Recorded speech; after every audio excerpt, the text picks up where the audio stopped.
Hi everyone. I'm getting more comfortable with recording myself, but it's still a challenge, I'll tell you that. I freeze up, I can't think of what to say, and I never know where to look. So, now that I got that out of the way, I want to talk to you guys about Jesus and how Jesus has affected my life. I've always loved Jesus and went to church. My grandma always took us to Sunday school. And when I couldn't go to Sunday school, I'd have the van pick me up. If my mom didn't want to go to church, I would go and I would bring friends. And I always loved going to church. Well, in 2015, something very tragic happened in my life, and Evan was taken from me. I had been drinking. I was trying to help some friends. I was fighting with my family. Those friends weren't doing the right things. And I was trying to help them. And in that, I got hurt and my child got taken. I had taken him to the hospital and he tested positive for things. I tried leaving with him from the hospital. They arrested me for absconding and they made up a bunch of things about Evan and myself. And that ripped me apart. I'll tell you what, it ripped my heart out. I feel like there's an agenda to do this to women, removing their children from them. It does something to you that I cannot describe. It's horrific. The mother bear in me came out. I had anxiety. I couldn't sleep. My thoughts were racing. I was livid, not knowing if my child was being molested, where he was, what was happening. I think there's a whole thing with CPS, how they make money off of people's children. I felt like I was in the movie Forgotten, where that lady, her child is gone, and then everybody just starts living normally. And I was horrified and I fell apart. And I tried to go to San Diego to get housing set up because I'm Native American, and I trusted this guy that said he could get me a lawyer down there through the military, and I thought I was going to come at them strong and prove everything and get my kid, but I wasn't thinking properly and I was drinking. So, drinking for me is no bueno, as everybody knows. I'm Native American, and that shit is like an allergic reaction, as one lady told me. I was planning on going to a treatment center with Evan right before all that had happened. I was posting about going down there. I was talking to people, and she told me that, it's very bad for Native Americans. And I black out. So things happen, and I don't remember what the fuck happened. And it's like somebody else has taken over. They call it spirits. Something has come in, taken over me, my body, my mind is gone. My memory is not there the next day. They say that in blackouts. You don't remember a thing. So Evan was taken. My U-Haul was stolen. I was almost hit by a bus. I went to San Diego. I met tons and tons of people during that time that have affected me greatly. It was a time in my life that no one will understand but me. I was living on the ocean. I was staying in a cave. I was meeting tons of travelers and hippies, and I was healing. My son was gone, but I had to go through some things to find myself and to break out of my shell and to find Jesus. When I went back to my mom, she paid for the ticket and she lent me the money. My mom's always there to help out, and so I came home and I fell apart. And CPS had my kid. They called me. I had met Adam, and I was hanging out at the skate park, and I was drinking every day with them, having a good time. And then CPS told me I had to do all these things. I had to have a job. I had to do UAs on a color call-in type of thing. I could only visit my son once or twice a month.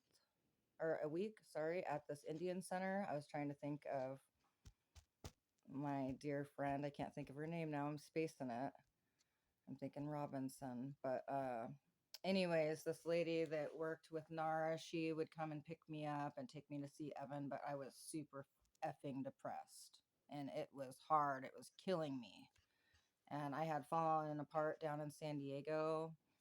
Danny had told me if I got in trouble with the law to ask if I was a 5150, which means criminally insane. I got super drunk in OB when a bunch of crazy shit was happening, and I wanted to leave town, and I wanted to get back to my son, and I wanted to deal with all of my court stuff going on. So I walked up to Jack in the Box wasted and asked somebody to take me to the airport. I went to the airport wasted. I had a bunch of cigarette butts. I didn't have a lighter. I didn't have a phone to call Portland. So I started shouting, "Can anyone call Portland? Does anyone have a light?" A bunch of people swarmed around me. I said, "Am I a 5150?" They took me to Rosecrans Mental Institution. And I was there. I told them I had anxiety. They wanted me to drink some medication. I told them no. They said inject her. Like, I felt like I was on Shutter Island. Like, it was crazy. And I drank it and I slept for a day and I was stuck in there for like a long time, 10 or 14 days, like a crazy person on medication, standing in line, not able to have my own lip gloss, having to stand in line for my lip gloss, having all these people like get me out of here, trying to call out of there to get their families to get them. It was horrific. Trying to throw chairs at the nurse's station to get out. And I met a lot of neat people as well. I met a lot of God's children in San Diego. And I left the institution. They took me by cab to this house down by Mexico. And I had just got on the bus and went back to OB. And I did that a few times till I went back to Oregon. And I had warrants up there. They had my kid. And I walked up. Sorry if I'm jumping around, but that's how I do it. So I walked up to the police. I said, "Do I have a warrant?" They said, "Yeah." So they arrested me. My arm was sprained from getting into a fight down in OB during all that crazy stuff. So when I came back, I quit drinking in May, at the end of May of 2015. And let me tell you what, I went through a major depression coming off of that medication they had me on and not drinking to cover anything up and dealing with my son being gone and feeling like the hugest piece of crap and not knowing what to do and having all these weird thoughts I felt like the medication was causing from getting off of it. And I prayed, I prayed to Jesus, and Jesus answered. I can say that. That is my testimony, that when I pray to Jesus, Jesus answers. And I have done it throughout my life. When my boyfriend cheated on me when I was 21, I was heartbroken. I was crying, I was bawling. I cried out to Jesus and I felt just a comfort of peace come over my body. And when I was going through that depression, I leaned into Jesus, and it gave me the biggest comfort and the biggest love. And I had nothing. I literally only had the clothes on my back and a little picture frame, and my son was gone, and everything was gone and stripped from me. And they say to tear down and rebuild. Well, that is what happened. And Jesus was always there. And when my dad died, I had read this book called Embraced by the Light. This lady, Betty Eady, died, and she goes and she meets Jesus, and she explains a lot of things about how we're all here. We have stations in our lives, to teach other people about love and different things, and how all religions have their own purpose and their own meaning and their own spot in the world. And so for me, I've always had faith. I've always believed in Jesus, but I've been confused with the Bible part of it. And the more I've tried reading the Bible lately, it does confuse me. I can't lie. So I don't know if some people can relate to that, but for me, I'm like, what the F is going on with this? Or why is this like this? Or what, how, just different things. So I don't always necessarily agree with or support, I guess, or understand it. So I just want to put that out there and say that I love Jesus. I don't understand all the other religious stuff as far as what they do or what they say, and maybe that part of it's corrupt. A lot of times I go to church and I do not agree with what you guys are saying. I don't agree that dogs do not have souls.